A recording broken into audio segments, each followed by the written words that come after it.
વિદ્યાર્થી મિત્રો, આજે આપણે શરૂઆત કરીશું જે પોલિમર પદાર્થોની બનાવટનો અભ્યાસ કર્યો હતો એમાં બીજા પોલિમર પદાર્થોનો અભ્યાસ.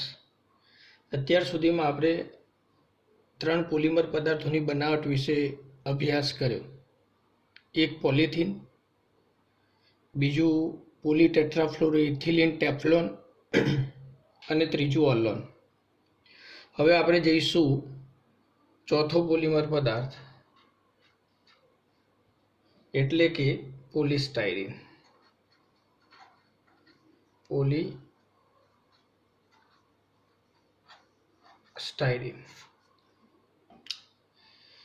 પોલિસ્ટાયરીન શેમાંથી બનશે? તો મેં તમને અગાઉ કહ્યું કે ભાઈ પોલી શબ્દ હાલ ધ્યાનમાં ન લો તો નામ તમારી આગળ આવશે સ્ટાયરીન. તો પહેલા આપણે બનાવટને સમજીએ. તો સ્ટાયરીન એટલે એનું બંધારણ થાય CH2 દ્વિબંધ CH બેન્ઝીન રિંગ, જેને વિનાઇલ બેન્ઝીન કહી શકાય. કેટલા અણુ લઈશું? તો N અણુ. તો આ થયો સ્ટાયરીન. તો આ જે સ્ટાયરીનનો અણુ છે આના પર ચોક્કસ તાપમાન દબાણે પોલિમરાઇઝેશન પ્રક્રિયા કરવામાં આવે તો પાઇ બંધ તૂટે. CH2 બંધ CH બેન્ઝીન રિંગ બંધ N. તો આ સ્ટાયરીન હતો તો આ થઈ ગયું પોલિસ્ટાયરીન.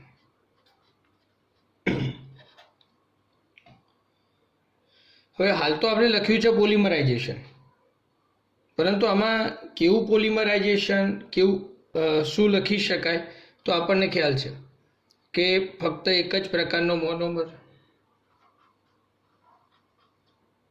હોમો. અહીંયા પોલિમર સિવાય બીજું કોઈ યાડ નિપજ નથી, તો યોક્સિલ. ધ્યાન રાખજો. તો હોમો યોક્સિલ પોલિમરાઇઝેશન છે. પોલિમર પદાર્થને મજબૂત બનાવવા માટે ઉમેરવામાં આવે છે જીગલર નાટા ઉદ્દીપક. આપણે અગાઉ ચર્ચા કરી છે જીગલર નાટા શું છે, પરંતુ એના સિવાય એક વિશેષ વિધાન અહીંયા છે કે આ જે પોલિમર બને છે એ એન આયોનિક યોક્સિલ પોલિમર છે. એનાયોનિક યોક્સિલ પોલિમર. આ યાદ રાખજો કે સ્ટાયરીનમાંથી પોલિસ્ટાયરીન બન્યો એ એન આયોનિક. અત્યાર સુધીમાં મેં લખેલું છે મુક્ત મૂલક. હવે મુક્ત મૂલક શું છે અગાઉ સમજાવેલું છે કે ભાઈ ઇથિનમાંથી પોલિથીન બનાવ્યો તો મુક્ત મૂલકની હાજરીમાં પ્રક્રિયાની શરૂઆત થતી અને એક મુક્ત મૂલક બનતો, માટે એને મુક્ત મૂલક પોલિમરાઇઝેશન કહેતા. એમ આને એન આયોનિક કહ્યો છે. તો એન આયોનિક કેમ? તો એના પાછળના કારણોમાં પહેલું વિધાન કે એન આયોનિક પોલિમરાઇઝેશન થવા માટે પ્રારંભિક ઉત્તેજક તરીકે શું ઉમેરવામાં આવે? તો પોટેશિયમ એમાઇડ. ખાસ ધ્યાન રાખજો, NaNH2 સોડિયમ એમાઇડ, C4H9Li એટલે બ્યુટાઇલ લિથિયમ,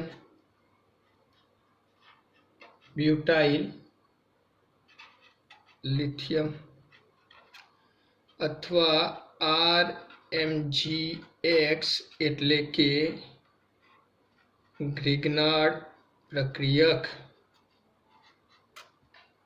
જેવા પ્રબળ લુઈસ બેઝ કેમ? તો આનું ઉદાહરણ લઈ લો કે KNH2. તો K પ્લસ અને આમાંથી ઓર્ગેનિક વિધાનમાં મળશે આપણને NH2 minus. Lewis base electron યુગ્મનું દાન કરનાર. આની હાજરીમાં થતી પ્રક્રિયા. તો અહીંયા શું થાય, એન આયોનિક કેવી રીતના થાય, જેમ કે મુક્તમૂલક સમજાવ્યો તો એક ચેન બને એ પ્રમાણે આમાં પણ ચેન બનશે. કેવી રીતના એક વખત સમજી લેજો. પરીક્ષામાં પૂછાતું નથી. આટલું વિધાન પરીક્ષા માટે અગત્યનું, આ વિધાન વિકલ્પ માટે અગત્યનું, પણ આ તો એક શરૂઆત કેવી રીતના થાય એની ટૂંકી એક માહિતી આપું.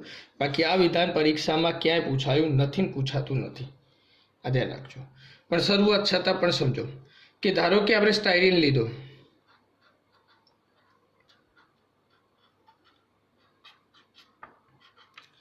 પ્રક્રિયા મિશ્રણમાં ચોક્કસ તાપમાન દબાણ આપતા ઉમેરવામાં આવે KNH2 પોટેશિયમ એમાઇડ, તો એમાંથી છૂટું પડશે NH2 એમાઇડ. તો NH2 એમાઇડ, રાઈટ. તો આ જે NH2 એમાઇડ છે લુઈસ બેઝ છે, NiN. હવે એ આના સંપર્કમાં આવ્યો તો આપણને આ ખ્યાલ છે કે ફિનાઇલ રિંગ ઇલેક્ટ્રોન આકર્ષક, એટલે આના આ બંધના ઇલેક્ટ્રોન આની તરફ જાય, એટલે આ બંધના ઇલેક્ટ્રોન આની તરફ જાય, એટલે આના ઉપર નેગેટિવ ચાર્જ અને આના ઉપર પોઝિટિવ ચાર્જ થશે. પોઝિટિવ ચાર્જ, તો આ NH2 માઇનસનો નાઇટ્રોજનના જે ઇલેક્ટ્રોન છે એ આને દાન કરે, એટલે એમની વચ્ચે સહસંયોજક બંધ બને. તો અહીંયા શરૂઆત થઈ આની હાજરીમાં, મૂળ કહેવાય પોટેશિયમ એમાઇડ, તો આ પ્રારંભિક ઉત્તેજક કહેવાય. અને એ પ્રારંભિક ઉત્તેજકથી પ્રથમ શું બન્યું એ અહીંયા જુઓ કે NH2, રાઈટ. આ ઇલેક્ટ્રોન આને આપશે એટલે બંધ CH2, બંધ CH, benzene ring, negative charge. તો આ બન્યો એક ઋણ આયન, એટલે કે એનાયન, એટલે નામ આપ્યું એનાયોનિક પોલિમરાઇઝેશન. યોગશીલ તો તમને ખ્યાલ આવી ગયો કે ફક્ત પોલિમર જ બને છે. હવે ફરી સ્ટાયરીન સંપર્કમાં આવે એટલે ચેન લાંબી થવા માંડે. ધારો કે એક ઉદાહરણ આગળ લઈ જઈએ આપણે કે NH2 CH2, સોરી આપણે સ્ટાયરીન જ લઈશું આની સાથે. તો સ્ટાયરીન લઈએ તો CH2 દ્વિબંધ CH, બેન્ઝીન રિંગ, તો આના ઇલેક્ટ્રોન અહીંયા જાય તો નેગેટિવ ચાર્જ, આ પોઝિટિવ, તો આને ઇલેક્ટ્રોન યુગ્મનું દાન કરે તો ડાયામર બનશે. ડાયામર તરીકે NH2 CH2 CH, benzene ring, બંધ, આને ઇલેક્ટ્રોન યુગ્મનું દાન કરે. પોઝિટિવ ચાર્જ આના અહીંયા જાય એટલે આ નેગેટિવ બને ના પોઝિટિવ, તો CH2 બંધ CH, બેન્ઝીન રિંગ, નેગેટિવ. આમ ક્રમિક પોલિમરની ચેન આગળ વધતી જાય અને અંતે એસિડ માધ્યમમાં આ ચેન સ્ટોપ થાય, એટલે H+ ના સંપર્કમાં આવે એટલે પોલિમર ત્યાં સ્ટોપ થઈ જાય. આવો એક વિરહાટણું બને. પણ શરૂઆત ઋણ આયન દ્વારા માટે એન આયોનિક પોલિમરાઇઝેશન કહ્યું છે. આ પોઈન્ટ પરીક્ષામાં ક્યાંય થિયરીમાં પૂછાતો નથી, પણ વિકલ્પ સ્વરૂપ યાદ રાખવા માટે આ એક ધ્યાન રાખવું જરૂરી છે. આ પણ એન આયોનિકમાં કોણ ભાગ લઈ શકે, કદાચ વિકલ્પ પૂછાય તો આપણને ખ્યાલ આવે. તો આપણે આ એક પોલિમર પદાર્થ બનાવ્યો સ્ટાયરીનમાંથી પોલિસ્ટાયરીન. હવે સ્ટાયરીનમાંથી પોલિસ્ટાયરીન જે બન્યો છે એના ગુણધર્મોની આપણે ચર્ચા કરીએ. બનાવટ તો ક્લિયર.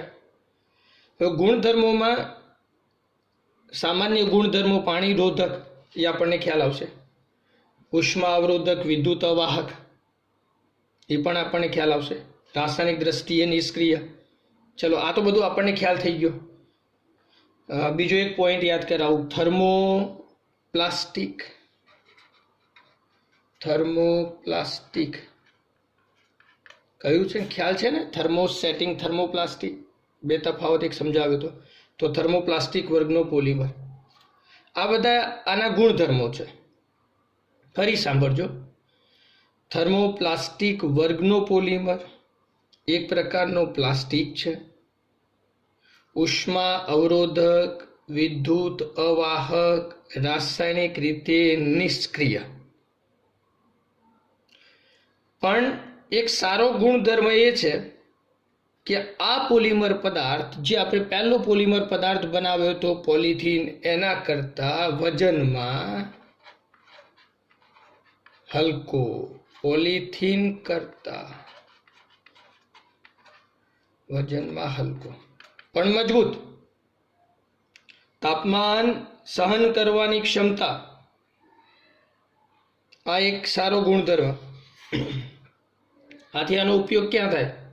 વેઇટલેસ અને તાપમાન સહન કરવાની ક્ષમતા. આથી ઉપયોગ જોજો ખાસ કે પોલિસ્ટાયરીનનો ઉપયોગ અત્યારના આધુનિક સમયમાં રેડિયો, ફ્રીજ, ટીવી, આ જે બધા ઉપકરણો છે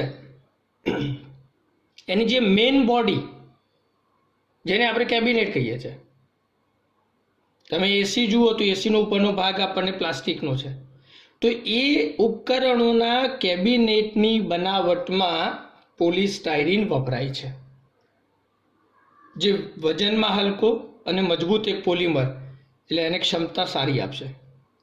સેકન્ડ કહી શકાય કે ઉષ્મા અવાહક સાધનો જેવા કે ગરમ પાણીની વહન માટેની પાઇપો બનાવી હોય, બકેટ કે બોટલો બનાવી હોય, તો એમાં પોલિસ્ટાયરીનનો ઉપયોગ થઈ શકે છે. તો આ એક ચોથો પોલિમર થયો પોલિસ્ટાયરીન, જે સ્ટાયરીનમાંથી બને છે. ઓકે, હવે જઈશું આપણે એક પાંચમા પોલિમર તરફ. Polymer number 5, polyvinyl chloride, PVC. ચલો, શેમાંથી બનશે? તો ક્લિયર થઈ ગયું હશે. પોલી શબ્દ કાઢી નાખો, વિનાઇલ ક્લોરાઇડ એનો મોનોમર. તો વિનાઇલ ક્લોરાઇડ તો CH2 દ્વિબંધ CHCl, આ વિનાઇલ ક્લોરાઇડ થયો. એન અણુ લઈ લો પોલિમરાઇઝેશનમાં. પોલિમરાઇઝેશન આપણે લખીએ, ચલો અહીંથી આપણે ચર્ચા કરીને જઈશું. તો આમાં કેવું પોલિમરાઇઝેશન? તો ચલો, હોમોયોક્સિલ પોલિમરાઇઝેશન, બરોબર. મજબૂત બનાવવા માટે જીગલર નાટા ઉદ્દીપક ઉમેરો. પરંતુ આમાં બે રીતે બની શકે. એક,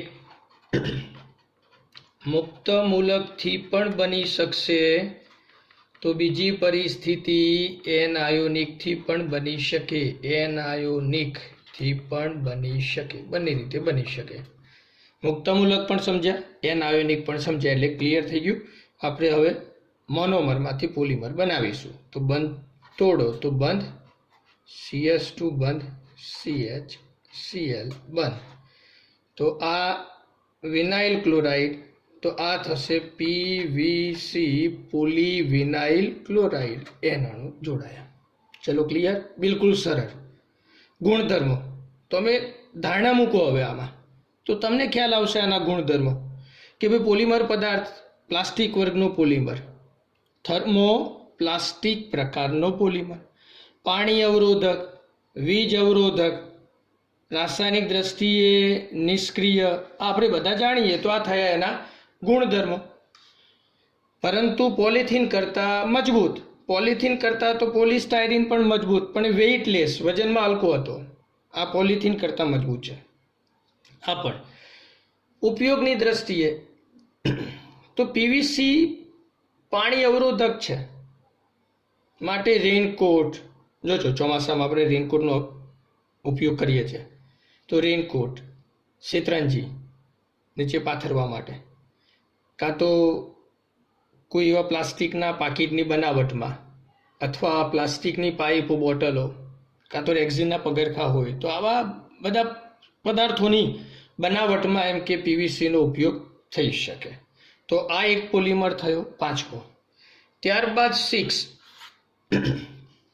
બ્યુટાઇલ રબર. બ્યુટાઇલ રબર આપણે અહીંથી ચર્ચા કરીશું રબરની. આ બધા પ્લાસ્ટિક હતા, હવે રબર જે કહું એ સાંભળતા રહેજો. બ્યુટાઇલ રબર, સંશ્લેષિત રબરની, એ પણ લખું છું અહીંયા. સંશ્લેષિત રબરની ચર્ચા કરીશું. હા, માનવ નિર્મિત. તો એમાં બ્યુટાઇલ રબર માનવ નિર્મિત છે. હવે બ્યુટાઇલ રબર શેમાંથી બનશે? તો બ્યુટાઇલ રબરમાં મોનોમર તરીકે આઇસો બ્યુટિલિન છે. આઇસો બ્યુટિલિન. તો જુઓ, આઇસો એટલે તમને ખ્યાલ આવી ગયો હશે, રેખામાં 3, એના પડોશી કાર્બન પર કાર્બનની શાખા છે. પણ બ્યુટિલિનમાં દ્વિબંધ આવે. તો અહીંયા CH2 દ્વિબંધ CH3 તો આઇસો બ્યુટિલિન. હવે આ પોલિમર કેવી રીતના બનશે જુઓ. N અણુ લઈ લો, પોલિમરાઇઝેશન. તો હવે તો તમને ખ્યાલ આવી ગયો, હોમો યોક્સિલ પોલિમરાઇઝેશન. ક્લિયર? બંધ તોડો તો CH2 બંધ CH3 બંધ CH3 બંધ અને અહીંયા N. તો આ હતો આઇસોબ્યુટિલિન. આમાં પોલી શબ્દ નથી લાગતો, આપણે સીધું લખીશું અને બની ગયો બ્યુટાઇલ રબર. બ્યુટાઇલ રબર, પોલીબ્યુટિલિન એવો શબ્દ કંઈ છે ને ભાઈ, સીધું યાદ રાખજો, આઇસોબ્યુટિલિનમાંથી બ્યુટાઇલ રબર. આમાં એક ખાસિયત છે કે આ પોલિમર પદાર્થમાં 2 આલ્કાઇલ ગ્રુપ દાન કરનાર અને અસ્વીકારનાર. આ પોલિમર કેવી રીતના સરળતાથી બનશે? તો આ પોલિમરની બનાવટ સરળતાથી, એટલે કે પ્રારંભિક ઉત્તેજક તરીકે નથી મુક્તમૂલક, નથી એનાયન, પણ છે કેટાયન. તો કેટાયોનિક હોમોયોક્સિલ પોલિમરાઇઝેશન. હવે કેટાયોનિક કેમ? દાન કરનાર આકર્ષનાર, એટલે માઇનસ અને આ પ્લસ. ચેન અહીંથી સ્ટાર્ટ થશે, ચેન અહીંથી સ્ટાર્ટ થાય.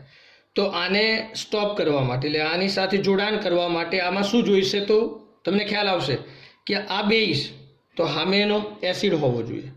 તો કોણ લઈ શકાય? તો જુઓ, BF3 ઉમેરો, AlCl3 ઉમેરો, HF ઉમેરો, TiCl4 ટિટેનિયમ ટેટ્રાક્લોરાઇડ ઉમેરો, SnCl4 યાદ રાખજો બધા, જેવા લુઈસ એસિડ ઇલેક્ટ્રોન યુગ્મનું આકર્ષનાર. આ ઉમેરવાથી શું થાય? તો ધારો કે HF નું ઉદાહરણ લઈએ તો આમાંથી H+ છૂટો પડશે. H+ ઝડપી પ્રક્રિયા આપે, HF માંથી H+ છૂટો પડે તો એ આના સંપર્કમાં આવશે, એટલે એ ઇલેક્ટ્રોનને આકર્ષે. એટલે શું બને? જોજો અહીંથી જોજો શું બને? તો CH2 થઈ જાય CH3. ક્લિયર? બંધ. પછી CH3 અને અહીંયા પોઝિટિવ. તો આટલો વિચાર કરો. તો આમાં શું થયું જુઓ કે તમે પ્રક્રિયા મિશ્રણમાં પહેલો શરૂઆતમાં લીધો આઇસોબ્યુટિલિન, પ્રક્રિયાને શરૂ કરવા માટે HF ઉમેરો, તો એમાંથી ઉદ્ભવ્યો H+. એ H+ આ બંને તોડશે અને CH2 સાથે જોડાઈને CH3 બનાવે, તો આ થયો એક કેટાયન. માટે કેટાયોનિક યોક્સિલ પોલિમરાઇઝેશન. હવે કમ્પ્લીટ આના સંપર્કમાં આવો બીજો અણુ આવે તો અહીંથી જોડાણ થાય, પ્લસ ત્રીજો જોડાણ, આમ લાંબી ચેન બનતી જાય. અંતે કોઈ બેઝની હાજરીમાં ઋણ આયન વડે ચેન સ્ટોપ થઈ જાય. તો આ પોલિમરનું નિર્માણ થયું.